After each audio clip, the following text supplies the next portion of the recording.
Yeah, no. When I was growing up, I fell in love with the game at the age of 6. My dad and my brother played, so it was love at first sight as soon as I touched a basketball, and I just played with the boys in the playground. I knew that I wanted to go to the United States and go to college, so I got an opportunity to go with a scholarship to the University of Old Dominion. And the WNBA came around when I was already in college, so my goal shifted, and I definitely wanted to play in the best league for women, the most competitive league in the world. And so in 1998, I was drafted, and I played 15 years in the WNBA, which is not too bad, right? And I also played overseas, so the opportunities for me were just playing with the guys in the playground. There was no junior NBA when I was growing up, so I think these kids, not just here in the Philippines, but all around the world, they're very lucky to have this opportunity and to associate their name with the NBA. I mean, that's huge. A little bit surreal, to be honest with you. Like living in Portugal, a very small country where basketball is almost non-existent. You know, everybody knows that soccer is number one. I really didn't know what to expect going into the United States. I knew that I wanted to be the best player that I could be, but I never really expected to have the career that I had. So I'm very grateful and very humbled. And every year I change my goal of things that I wanted to accomplish. So I was able to pretty much accomplish everything, you know, and in 2005 I won a championship with Sacramento, and that's definitely, of all the championships that I have, that's the most important one.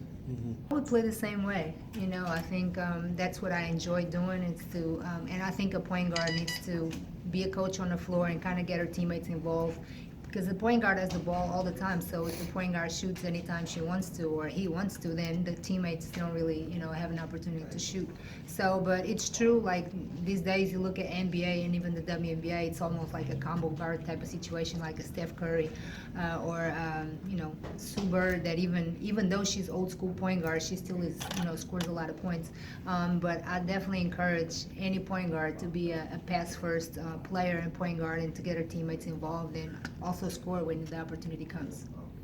You know, it was in 2009 we folded, and it was so unexpected. The Maloofs just decided that, you know, the owners at the time, they decided they didn't want to invest in us anymore, and they wanted to save money. And a lot of the people that are in that area, not just Sacramento, but in the Bay Area, they are still heartbroken, and they have pages on Facebook, bring the Monarchs back. So I hope, truly hope, that soon we'll have a team back in either Sacramento or in the Bay Area, so those fans can continue to go to the games. They're still supporting right now, but obviously they support on watching games on TV. But to be at a game live, there's nothing like it. So I really, really hope that one day there's another team back there. As a basketball player, is there anything you feel you haven't accomplished? It's hard to say, because I think I surpassed all my expectations when I was, you know, on my way to the States, and I kind of packed my bags and I left my family behind and my friends and my country, and I didn't know exactly what I was going to get into. It was a step in the dark, but I knew that I was following my dream, and I think I definitely exceeded all my expectations, and not just individually but collectively with things that I accomplished.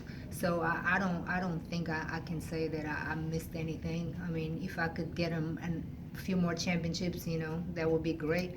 But I'm not going to be greedy. Some people retire with no championship, so I have at least the one from 2005. So I'm very happy with my career. Yeah, it starts with them. You know, they're young enough where they can work on their game every day and get better. And I think the Philippines deserve also a very strong women's league. I think the love for basketball here in this country is so real and so supportive. It's amazing. I've only been here for a few hours, and it's crazy. Like, I feel the love and how much you guys really support and love basketball, and that's very refreshing to me. So, you know, what I'll tell these girls is to work hard, to believe, you know, but at the end of the day, they really have to love what they do. You know, that's what happened with me. I fell in love with the game, and I wanted to be great. And you can't fake love. You know, you have to really love the game and love what you do in order to be great. So I hope I can at least transmit that to them, to love the game and to respect the game and to practice hard and to get better a little bit every day. And I hope one day we have a professional league here for women's basketball. You know, that would be great. Growing up, I really didn't have any women role models because the WNBA wasn't around, and all I could see was the NBA. So obviously, I love Magic Johnson because he was a tall point guard like me, and the way he passed the ball, it was something that resonated with me. But I was also a fan of Michael Jordan. I mean, his game was a little different, but I just loved his spirit, his competitive spirit. And I just play with the guys all the time. Sometimes I was the only girl in the playground, and the boys didn't really let me play with them. Like, oh, she's a girl, she can play. And then slowly I was start getting accepted, and just playing with the guys. That's how I really got better. And I think the passing is something natural that I pretty much just I think grew with me, and I was born with, just like people that can sing or people that can draw. And it's something that I just developed playing with the guys. A lot of times, they're stronger, more athletic. They would come to block my shot, and I would just pass the ball all the time. And I just had fun. I think that's an important thing that sometimes people forget about, especially at a young age, is to have fun and really truly enjoy the. Oh, great! I mean, Yolanda is any point guard's dream.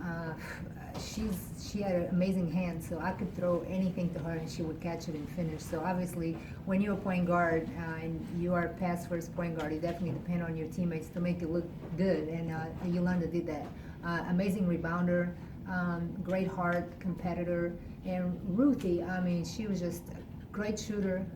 She had no conscience. She would shoot almost like Steph Curry's range. And I just, besides being good players, they were good people, great teammates, and I really enjoyed my time in Sacramento. I wish the team would have never folded. I would have played my whole career in Sacramento. I really enjoyed playing there.